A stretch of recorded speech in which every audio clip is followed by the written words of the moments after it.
the transport sector. And our focus for this session would be within the road passenger.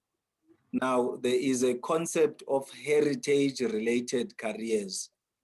Now, what we're trying to do is to link the careers that you would find within the space of road passenger to heritage. And that then invites a conversation around the evolution of transportation within the context of South Africa. And we are using this to try and package a message that will entice a young person to find some sort of interest or appetite to venture into transport-related careers, because you'd find that there is a perception or perceptions that are there which create sort of a negative view of the transport sector as a career opportunity or as an opportunity to expand on careers. So we need to now deal with those and have these conversations to make sure that we unpack and reflect on different careers that are found and opportunities perhaps that are linked to those careers. So that the question to why should I venture into a career in the road passenger as an example, then I'm able to answer that based on the content we will be developing from here. My name is Sabelo Mboku from the Transport Education Training Authority, Head Marketing, Communications, Events, Media Liaison, and. That's the space that we operate in.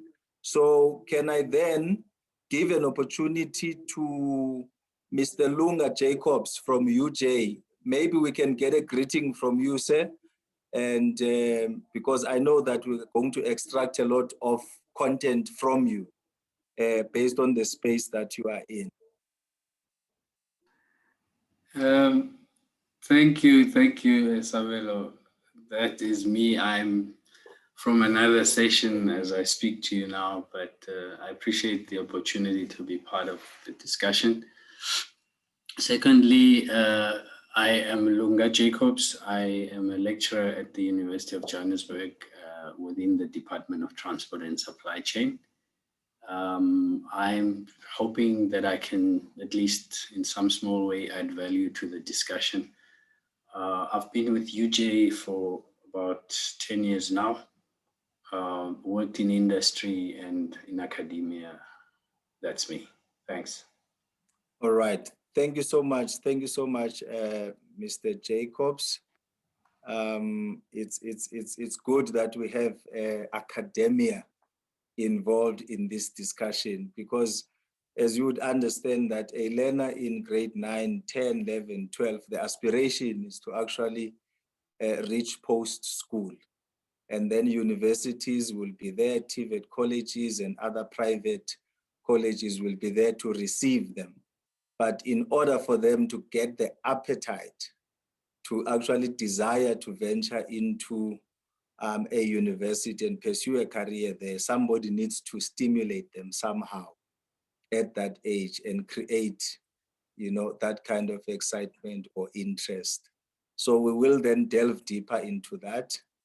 I believe we've got representatives from Metro Bus.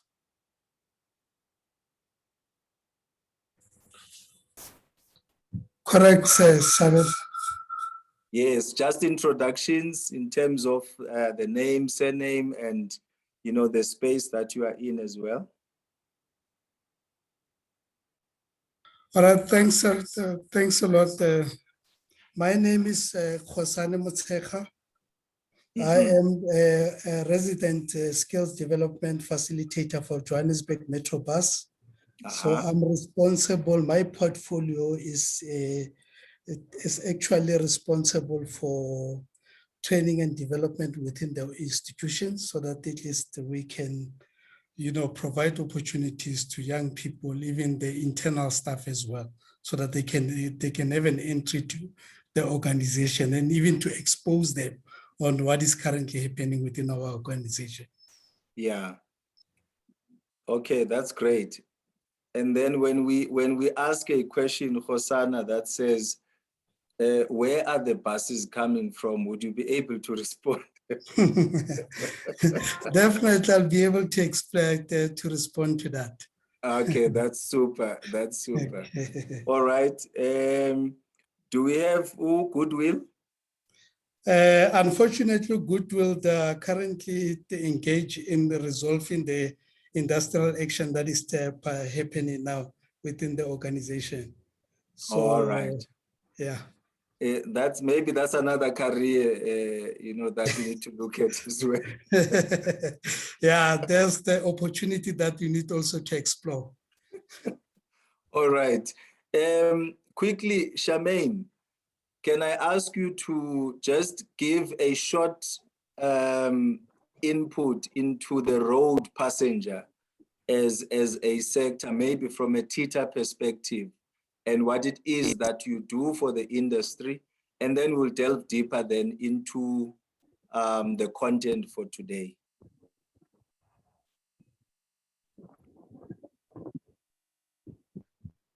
Charmaine, Okay. are you there? Good afternoon, everybody. Let me just take off my mask so that people can hear me for clarity. I'm Charmaine Slade. I am the education and training practitioner for the road passenger.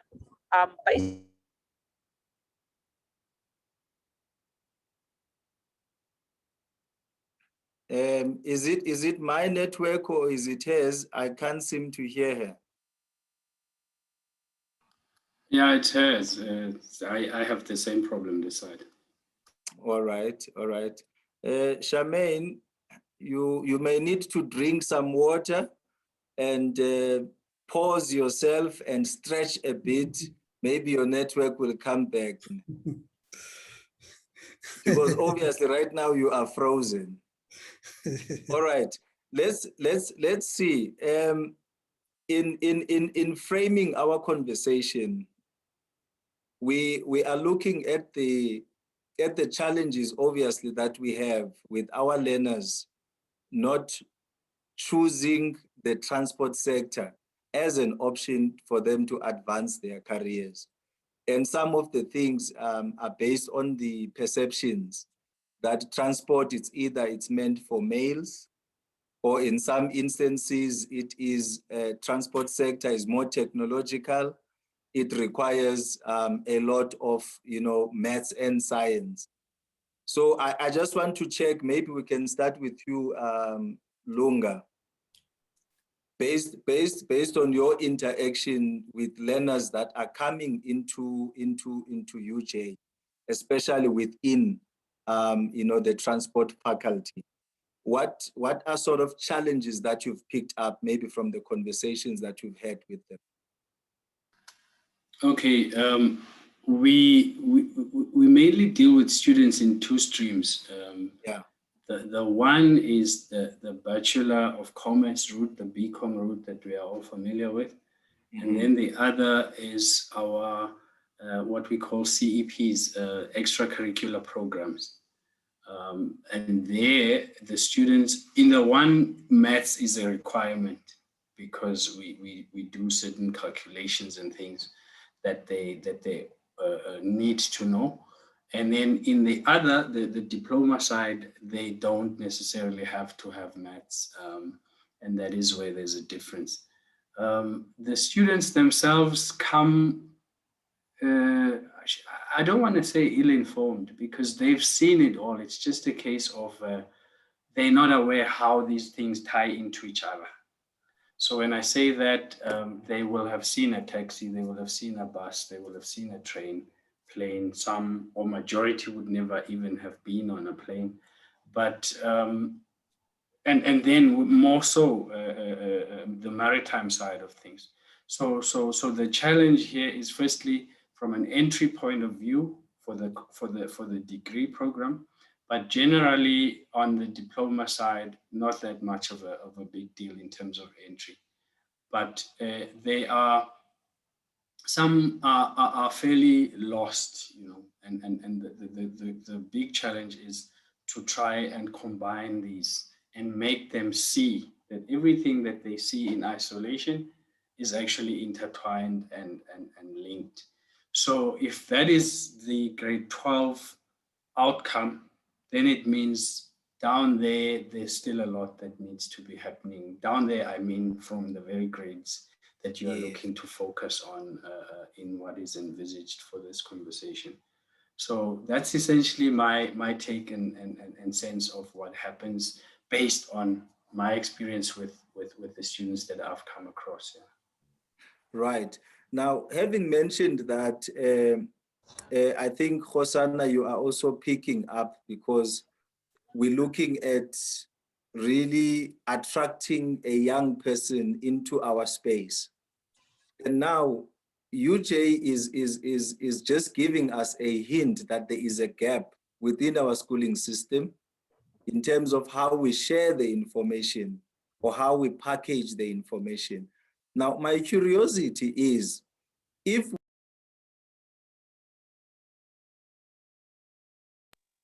we were to sell careers that are within, like the transport sector, specifically maybe within the road passenger, and use a linkage to, our heritage. Let's think about how we used to transport people to funerals that are in distant villages, in the rural areas. You would have two bulls that are hooked, zibotshwe ngejokwe ngesixhosa, and then they would pull a trailer that is man-made, and then they would be able to take like maybe 20 or so people and ferry them to the next destination. Never mind that it will take them 4 hours just to do 5 kilometers. But be that as it may, if it's older people, they would be sitting, in that trailer and get to the next destination. Now, what I'm picking up is that line of thinking, because nobody educated, those people in terms of putting together this, I don't know what you call it, because there was a trailer, but it would either be pulled by 2 donkeys or horses or bulls. And some would use the horses as a mode of transport, to the next destination. So how important is it that we link the current conversation of careers to our heritage as we speak today? Maybe Mr. Hosanna, you can come in. Thanks a lot, Sabelo, for mentioning that transport forms the core or the pinnacle of our heritage, or the core of our heritage. So basically, it comes naturally, especially in our country. We need also to look at how best we can leverage on what we are best known for, and actually what we best can connect as communities. So basically, I'm happy that you've already indicated that, so no one taught us that. It shows that, it forms part of, or is integrated on how we are brought up, or on our upbringing. So to say that, this is how we need to celebrate that and work on improving on what our ancestors or our forefathers, they've already built on. So basically, we mustn't be ashamed of that. So that is where we come from. So basically, when you talk about heritage, it's all about embracing. So, and also acknowledging that, this is where we come from and this is where we want to head. So basically, I believe that we might have lost touch. So in terms of maybe using where we are, strong at. So if you can look at heritage, it builds, it focuses on integrating a lot of elements. Transport will be the core. You look at how tourists are attracted. So it will be playing a major role in terms of making sure that we are able to sell even our country, to position our country, as a country of, of attraction, even to tourists, even to land. I've even picked up when I was doing a research about other countries. they envy what we currently have in terms of our heritage, the landscape and how we are, how we are formed in terms of all the dynamics within our country, and even how South Africa, has unlimited heritage resources at their disposal. However, based on the linkages that was echoed by Mr. Lunga, so regarding the linkages of what we have as well as with the academia there, I believe that there's a misalignment in terms of how the curriculum is structured. So especially at your school level, if you can look at transport, they don't view it as an attractive field that learners can be attracted into. So you look at how your life skills, your life orientation, it should be built on that to say that transport is very important. It's a vehicle that will carry South Africa going forward. So basically to say that so let's make it attractive, because when you talk about transport, people, they only view, learners, they view transport, even there's a perception that is created to say that if you are in the transport space, maybe you are uneducated, you are not academia. So you'll agree with me, Lunga, on this one. So basically, they believe that everybody that playing the space here, so they are not professional. Only to find out we've got a lot of programs that are within the transport sector that are forming the support function, which is to make sure that the buses are on the road so that we can have transport that we can be able to transport, even the rail that we know. But today we are talking about the road. So basically, I'll say, having to say that we need to ensure that at least the curriculum, we normally integrate that into the curriculum. So we speak about the fields, the career fields that they can be taken. So we've we've got a lot of opportunities within here. I've done the internship for different fields like your HR, finance, and that. And most of the learners that arrived here, they were thinking that we are not going to expose them to most of the stuff that is being covered in their specialization, only to find out when they land here, that is too much to be able to learn or to grasp it. So this is where we need, as stakeholders, we need to be able to promote that, to say that let's attract the young learners, especially the grade 9 to 12, and that, so that we can be able to explain how important is the transport, how important is the field that are in transport. I've already done that to leverage on that. I've partnered with certain schools where we normally do career guidance, where we normally provide them with the opportunities to be able to learn what is happening within the institution so that they cannot be lost, like what Lunga indicated. Because some of them, they take it as maybe when they get it, when they arrive at the institution, at the tertiary institution, when there are no other programs that they can join in, they will say, let me just join because there's a space for transport management. They don't normally take it as a first preference choice to say that, I want to transform. I want to drive the economy.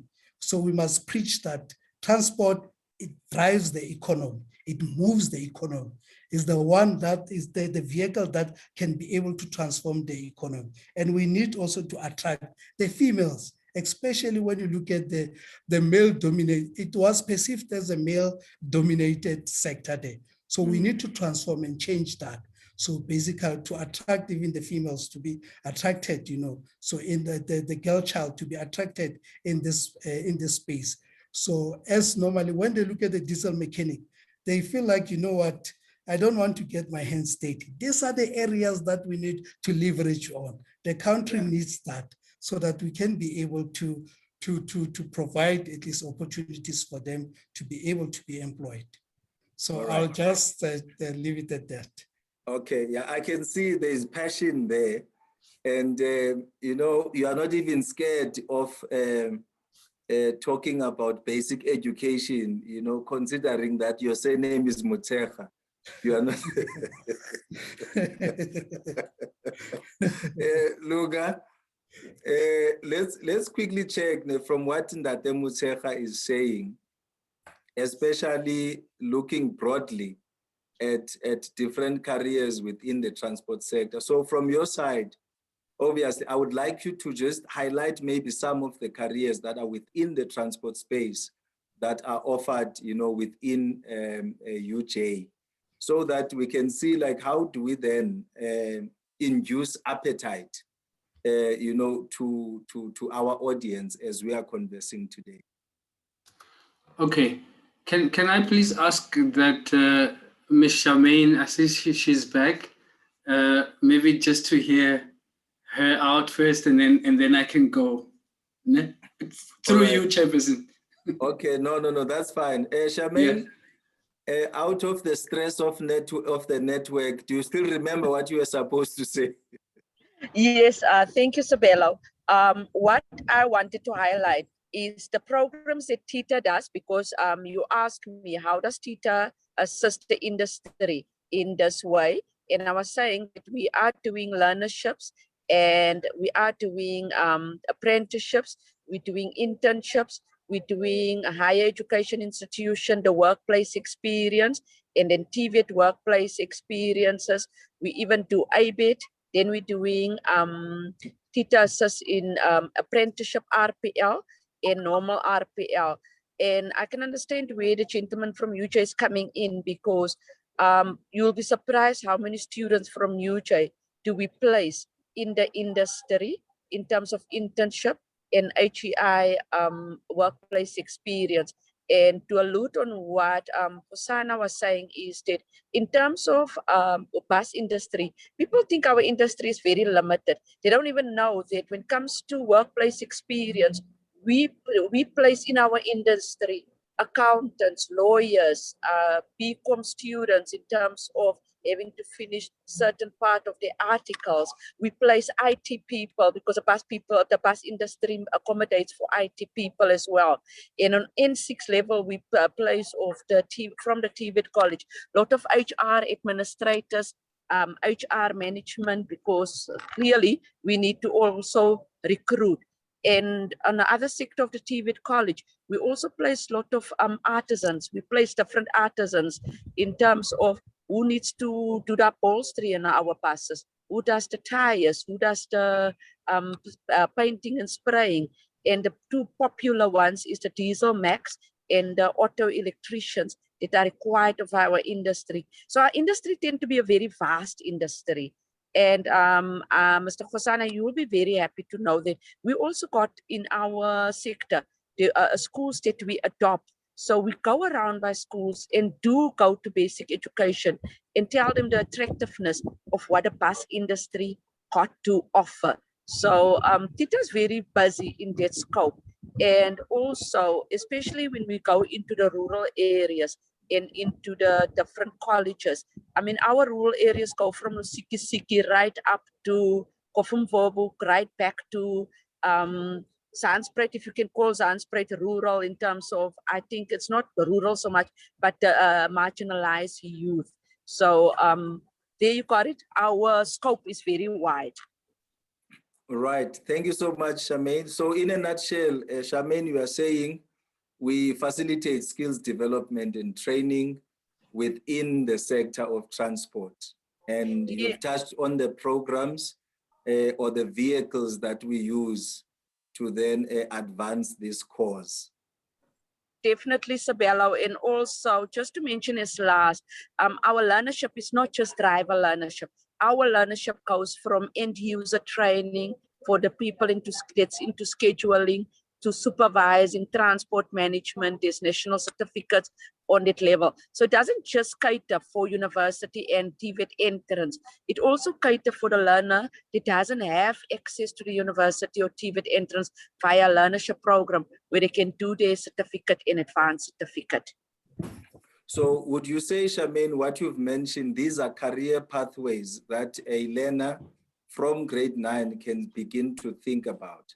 That I can pursue a learnership here, I can pursue an apprenticeship there, and then venture into this lucrative space of road passenger subsector. So Bello, definitely. And I think what we can encourage now, especially learners in grade 9, is to say, look at our, what we call our rapid transport systems. It's going very much into the, what we call the 4IR, you know, in terms of computerizing and so on. So there's an exciting area and field that the learners can go into. If you know, if you look at the technology and advancement, our My City buses is now fully computerized and equipped, where the driver can even see from the front on the screen what's going out at the back of the buses in terms of safety and a risk. So I would think if I was a grade 9 to a grade 10, to a grade 10 students, the bus industry got so much to offer. It's definitely the place to go into, irrespective of what is your talent or your skill set. Wow, that is well said, Charmaine. So Lunga, I'm sure you are ready now to unpack post-school, especially at UJ. What are those career offerings that you have there? Sure, and it's crazy. I'm sitting here with my list that I've drafted, and Charmaine has pretty much touched on the bulk of them. Yes. Lunga, strategically, you were asking Charmaine to speak before you, so that you can simply say, as Charmaine mentioned, without. Yeah, man. All right. Yeah. No, look, I think point of departure is the issue. Where do I start? Let's get to the silos next. But before then, and if we talk heritage, before we even had buses, I recall my grandmother having a big Chev Constantia and an old VW at the time, where she started a taxi business. I'm looking at the e-hailing that we have now, right? Yeah. The Ubers and the likes. Transport amongst Black folk started with people in their private cars before we got to buses. And part of that history is then when we had buses, we were run by the old South African railways, South African, what was it called again? The red and white buses. And then beyond that came the formalization and decentralization of the industry in itself. So I want to say maybe we should consider including that bit as part of this heritage to show where we come from. Okay, the people who had taxis in the form of cars before we had minibus taxis. And then from minibus taxis came buses, so to speak, in terms of moving people via public transport. Yeah. Yes, there were buses doing long distances and that too, but that's part of the history. Then a second point is the issue of their careers and it being seen. I think it's fundamental to the problem we are facing or challenge we are facing is the silo mentality that exists in terms of careers and how it is, shall I say, sold to young people or aspirant professionals. In that, you know, when you think accountant, you think sitting in a bank somewhere, sitting in a nice air-conned office in Sandton somewhere, and that's what you would associate with an accountant or a corporate company. Whereas part of the solution lies in saying, here's an industry, here are the different careers that feeds into this industry. Some of which Charmaine has mentioned. To start right where we started off on the industrial action that you have at this point running there, Muren, something in mediation and arbitration is an important and very, very important aspect of a possible career within this industry. Is there training in school at this point? Next. Is there training in universities at this point? Very little other than perhaps the odd course in conflict management, conflict resolution, etc. You know what I mean? So in just one segment that I've mentioned now, you have possibly legal for labor relations. You also have, excuse me, you also have in the mediation and arbitration space that links. So that's legal. This phone has now disrupted my trail of thought here. You also have accounting, like I had mentioned, and then I can move to IT. At this point in time, given all the challenges we are facing, is the issue of the development of applications that our people can use to be able to access this. So from old to very new, there is space, there's room, there's careers there.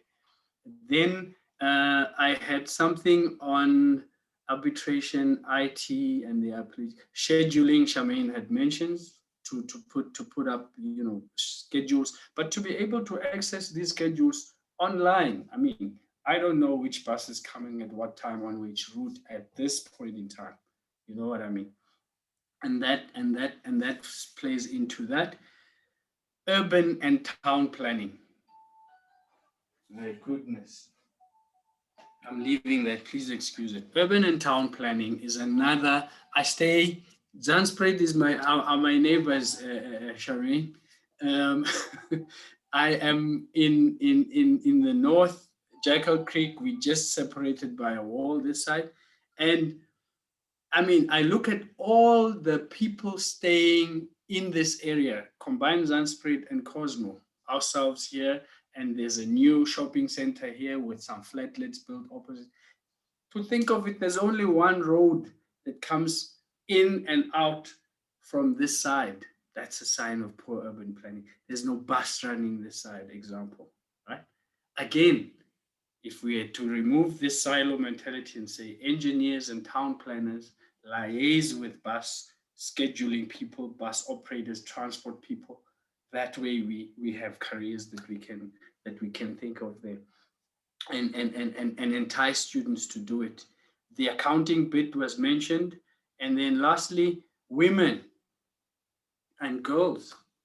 I have an organization within my department called the Transport and Logistics Students Association, TALSA.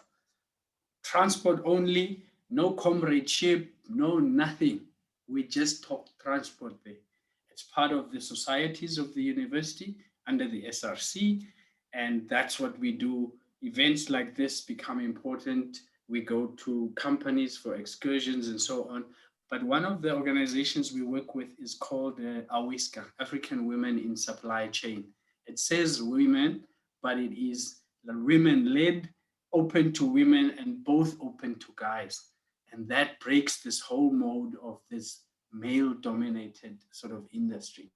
So in a nutshell, Chairperson, I put those to you to say, firstly, there's a variety that we can expand, and these are the popular things. I mean, kids out there love their gadgets. So immediately there's like an open doorway to ensure that they can be enticed into something like this. Again, the regulation of the whole issue, mixing it all and making it open to people is quite important. And I think there's an opportunity here. We had someone from the Department of Education approach us. It's probably 5-6 years ago or so, man. And we had a long workshop that day, over 2 days actually, and nothing came of it. So I'm happy to hear that TITA drives something similar at this point, and I think it's good in that respect. So that's a bit from my side. Yeah. Right, thank you so much, Lunga. Egi, I'm sure you are listening to Mr. Mutshekga, and you are listening to Lunga as he's sharing, you know, his view and assessment of the space that we are in. I just want you to share briefly with us on that which that you are picking up and what you are looking forward to refining as we move forward in terms of rolling out career development services, maybe from a TETA perspective or generally in the space of skills development and training?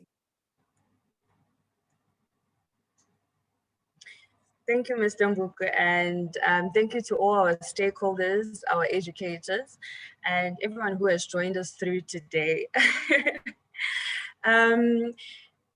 Picking up on what Ntate Khosana was mentioning on, as well as what Mr. Jacobs touched on, is that I need to introduce myself first. I think it won't be fair. Not everyone would know who I am, besides Mr.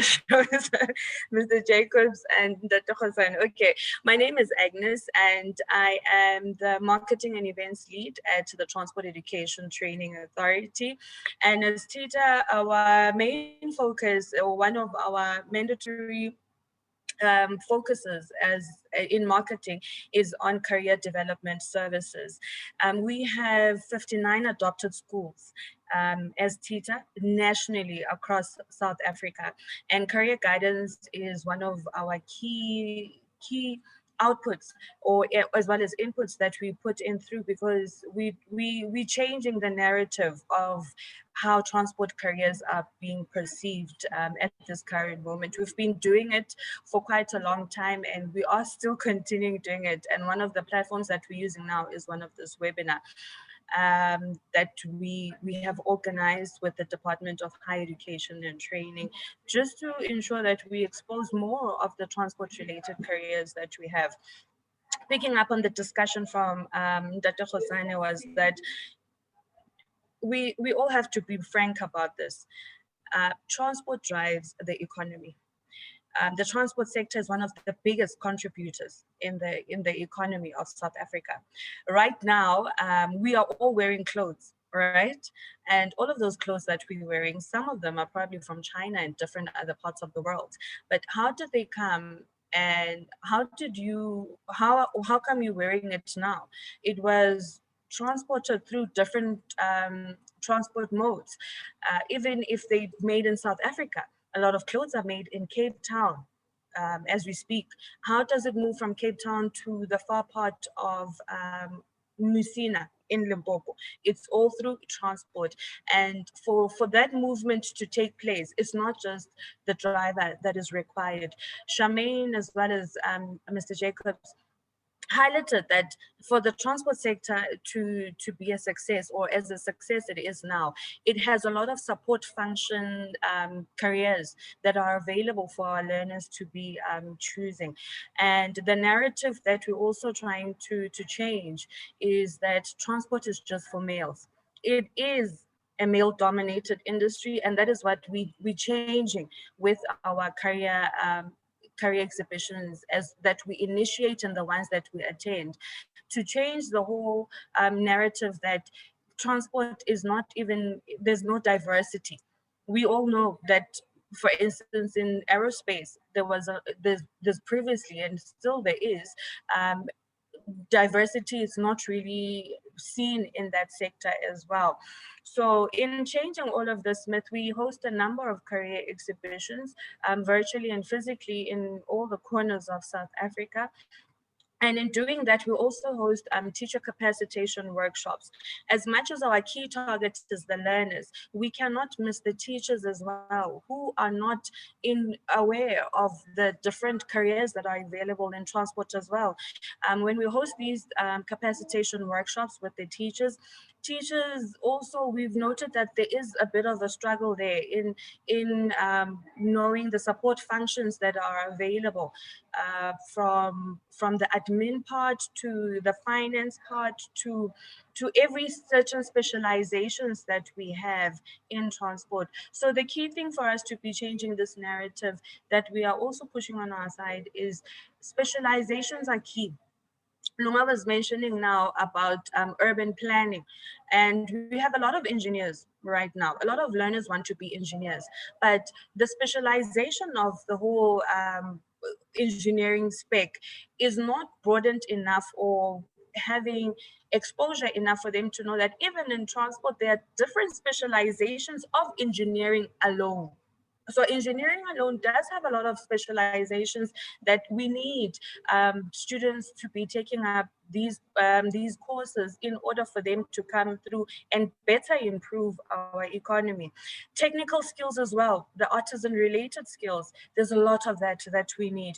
We have what we call a document that is the SSP, the sector skills plan, that looks into the different subsectors in transport in looking at what are the hard to fill vacancies or the careers that are in demand, that there is a shortage in, where we need learners to be taking this up. And a lot of them are artisan related. That is where we need the learners to be coming through. Now, these artisan related careers as well have specializations, which we need to be ensuring that these learners are aware of.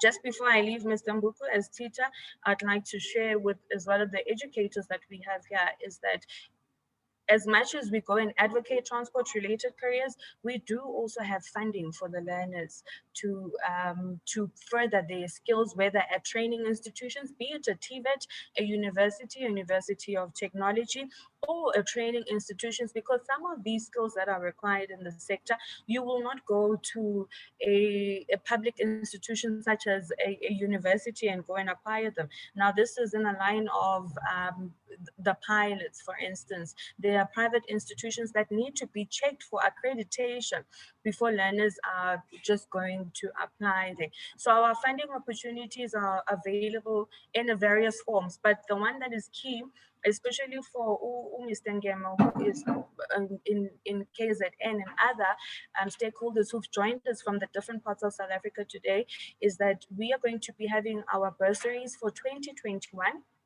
These are our academic bursaries for the year 2021 that will be opening up now in July. And for qualification as to what are we going to be funding, all of that will be stated in our bursary.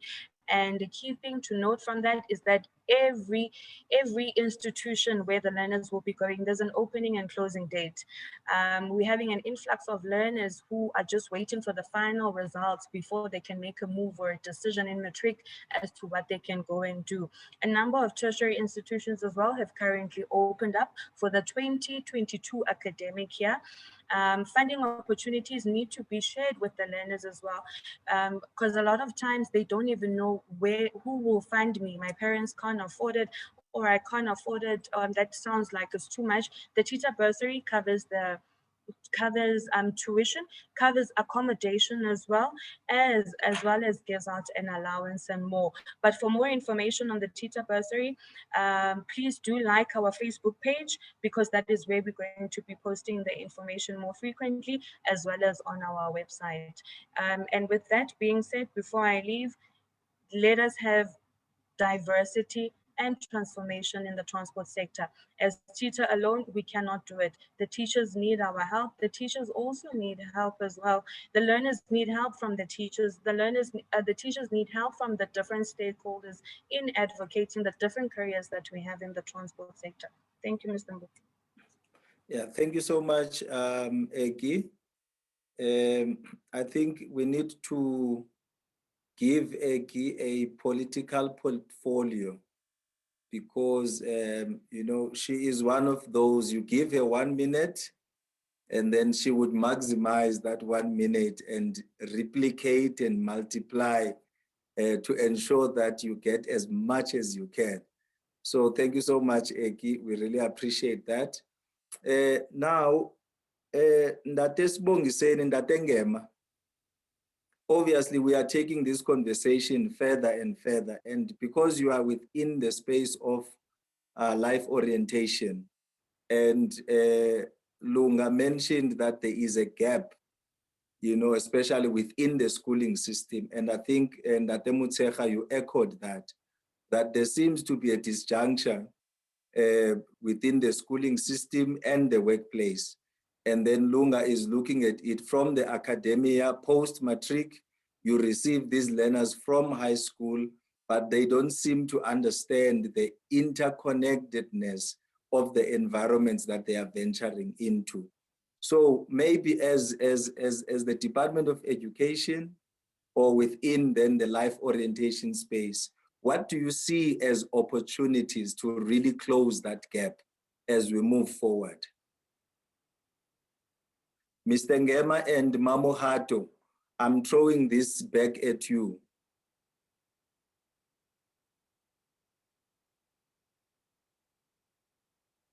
Mr. Ngema and Mamohato, whoever goes first, the other will be silent.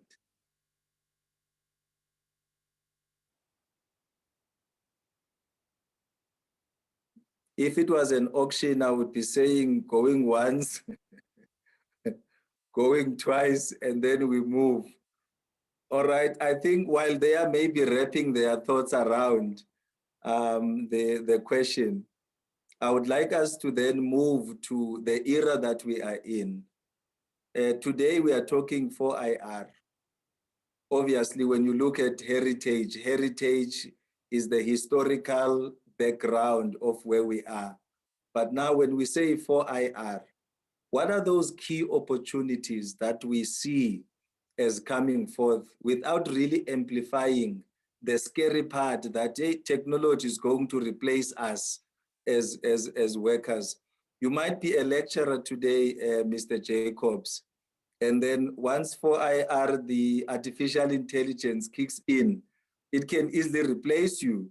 And then you click the button, somebody clicks the button at home, and then the class would just continue in the comfort of your home.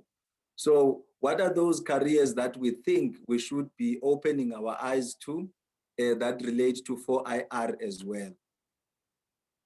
Maybe let's start with you, Mr. Mutshekga. Thanks, Chair. In relation to 4IR, I believe that we should view it as an opportunity. So for us to be able to, to position ourselves as, as the, what Agnes indicated, as the core to drive the economy as well as to stimulate the economy there. So basically, if you can look at the 4IR, is that we mustn't look at it as something that will remove that human element.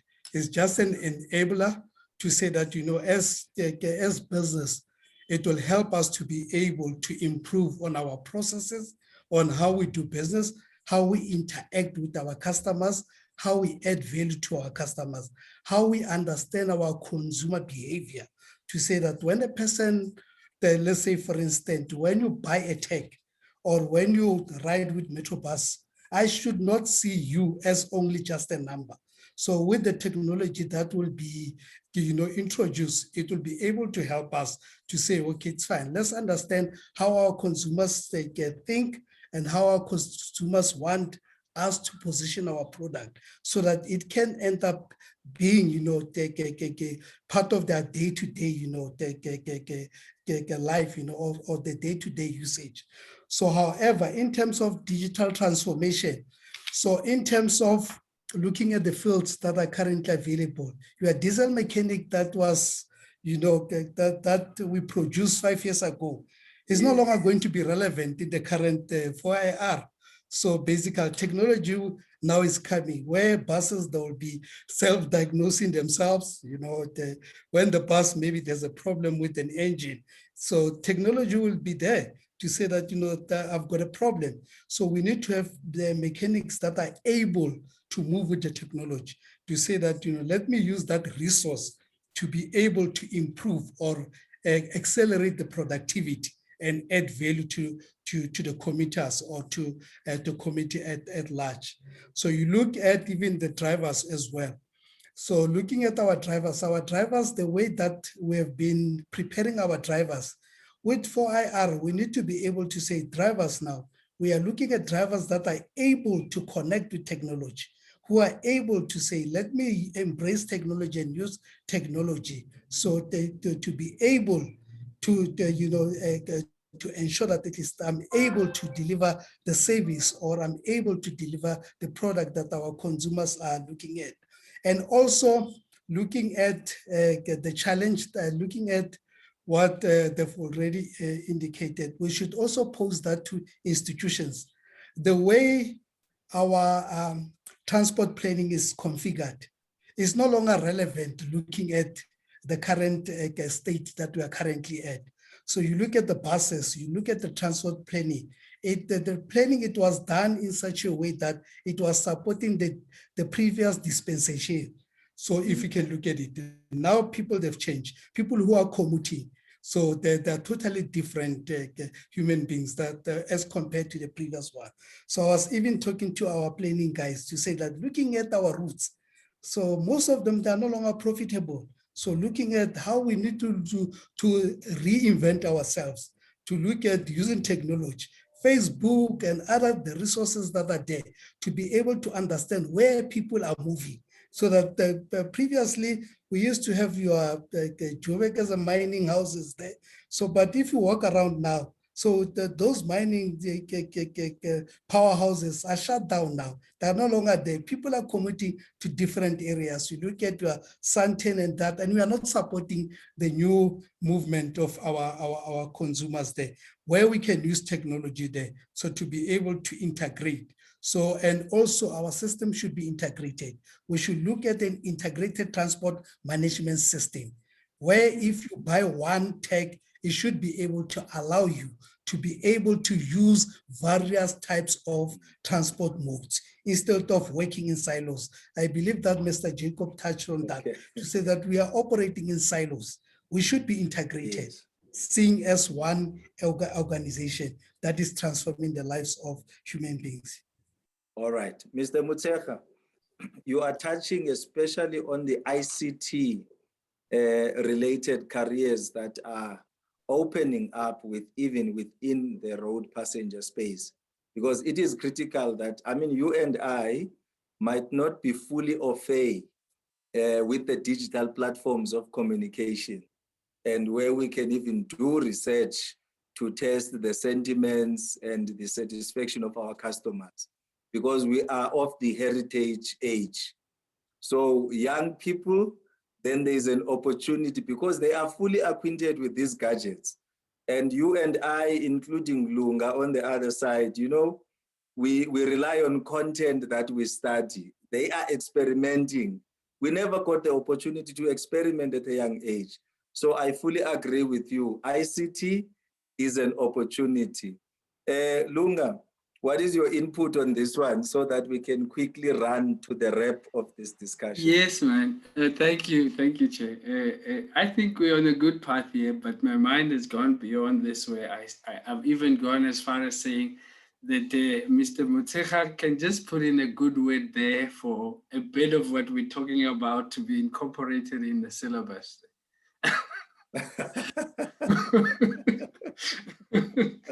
Anyway, I had a list there that I drew up just as we started it. It was on scheduling. It was data analytics. Yes. So that smart kid that sits there good in maths, that can do this and that, they can do that. How many passengers are we getting on which route? And where should we deploy the buses so that they can run optimally and profitably? One big thing that we in many and all of our spheres are lacking is the issue of service quality.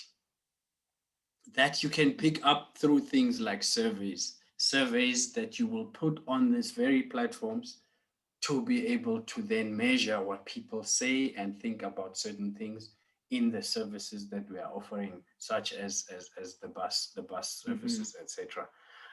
Even taxi industry especially. So there's a need to actually begin to inculcate the idea of doing research in these kids as well. Let it not be a thing that is going to and has to be done by a Lunga sitting at a university and talking big words, and therefore it is only for him or her. This is an opportunity for any person, provided they are able to read and write and articulate what they need. There are things like SurveyMonkey that you use to be able to craft questions, etc. and then eventually you draw up conclusions, and that is what can inform policy in the end. Mm-hmm. So the one who is politically active is the one that can eventually also sit and be able to say, hey, much as I go viva, viva, I understand where this all ties in. You know what I mean? Then I had social media marketing. So even that marketing child that is good at selling, or just the idea, because most of them will be and are on these platforms, there's a career there. Clean. My son was in grade 12 at some point. I got him into UJ. He bombed out 3 months into it because he said he didn't like it. I said, you will choose and you will pay half and I will pay half. and he's sitting running his own company now. I'm not saying this to be condescending or anything. And it's something that I didn't even know about career-wise. You know what I mean? Then I had something on diagnostics that Motsecha touched on. And then something that is coming on the engineering side, it is already happening on the cargo movement side of things. I do not know at what point we'll get to it on passenger movement, is autonomous vehicles, self-driving vehicles. Yes. I had a case study this week in class that we were busy with. We are already working on legislation around this as a country. So there is something that is happening. And then a professional driving, of course, ties into all of this as part of what is offered. Some of these things are there. They just need to be modified and be broken down simple and simpler to the people at their level. That's what I'm trying to say. But they can be grouped and they can be pushed. The teachers, I think, would have a bit of a challenge. Sorry for taking much of your time, Chair. Much of a challenge in that the syllabus is pretty much structured and that's how it is, right? But where there's leeway and flexibility is on what we had in the past, the old guidance. It's now called what, life orientation or something. Yeah. In there, perhaps there's there's certainly opportunity and scope for something like this that we are envisaging now, for all these other modes as well to be incorporated. The question is just, how do we get it to the highest level for there to be buy-in and then disseminate through to maybe during the course of this year, example, all of those processes go before printing and after something that has been designed is okay, however small, table that so that by the time printing and that happens, it's part of, it's part of that syllabus. It's a long process, I know, it doesn't happen overnight, but that's my contribution on that. Yeah. No, thank you so much. Thank you so much, Lunga, and thank you so much, Ndate Motsecha. And obviously, we would have loved to extend the conversation, but because we had scheduled just an hour for us to be able to unpack this, we've got another session that is coming up later on at, I think it's 3:30. So that will be the last session for today. So critically, I think, especially those that are in the life orientation space or in the education space, what is more critical is not to limit the conversation or career development services conversation into LO. These should form part of the examples that we use. As we unpack the curriculum, there are careers that are linked to every conversation that you are having in your class.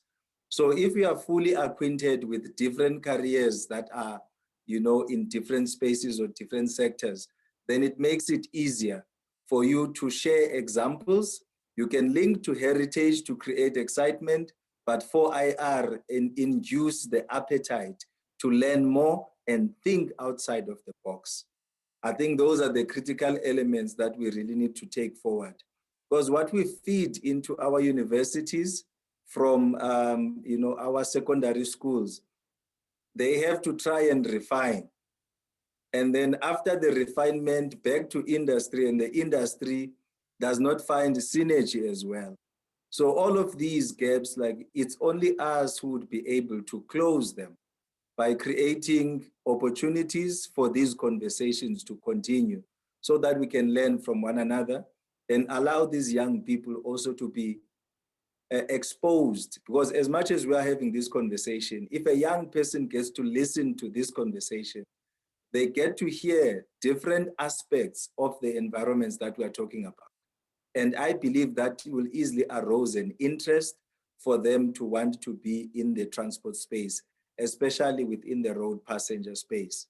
Because you can think of a diesel mechanic wearing an overall with oil in his body, but when they wash their hands and go to an ATM to withdraw, they are better than the guy who's wearing a suit driving a seemingly nice car without petrol. So it's one of those. So, but thank you so much, ladies and gentlemen, for joining us. I had asked Mamuhato to share a view, a thought, as well as Mr. Ngema, but I thought maybe their network was a bit tricky for them. But be that as it may, thank you so much, colleagues, for joining us, and we shall be signing off unless there is a burning question that you might have or input that will last us for 30 seconds. I can see Mamuhato is trying something there. Yeah, technology is not our first language. Mamuhato, are you trying to get in? You need to unmute yourself for you to be audible.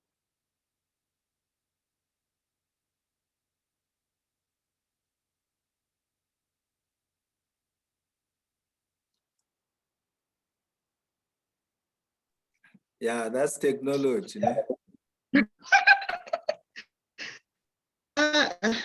Sorry, I wanted to come back to please 30 seconds on the question, how do we close the post-matric? But some of the things you have already touched on. So I believe if then there could be such platforms like teacher capacitation, like Agnes has already said, then it will be possible, because as far as life orientation is concerned, or the curriculum is concerned, we have life orientation as a subject, and then amongst the topics we have career and career choices. And in that topic is where those challenges could be at, because I believe teachers are the vehicle to address the careers. So if then the teacher capacitation is there, then I believe at the end our problem will be solved. So I really appreciate, like Agnes has mentioned, that the teacher capacitation is there, adoption of schools is there across the nation, of which I will appreciate if this is also happening in the Free State. Like I indicated, I'm working in the most rural areas. So if those learners could be exposed, then we will win the battle. Thank you. All right, thank you so much, Mamuhato. All right, ladies and gentlemen, I really appreciate your time, and thank you for staying until 2:10. So I really appreciate your commitment. Thank you so much. We will share the recording with you post this meeting if you have registered your email address as you entered this meeting. So it will make it easier for us to share the recording with you later on. Thank you so much. I hope, Lunga, you will be joining us later on. Whether you know one or two things about trains, we will see. And Atemutseha, thank you so much. I hope we'll continue engaging in this fashion so that we can expand our knowledge and fully empower our young people so that they can choose careers within our spaces. Thank you so much.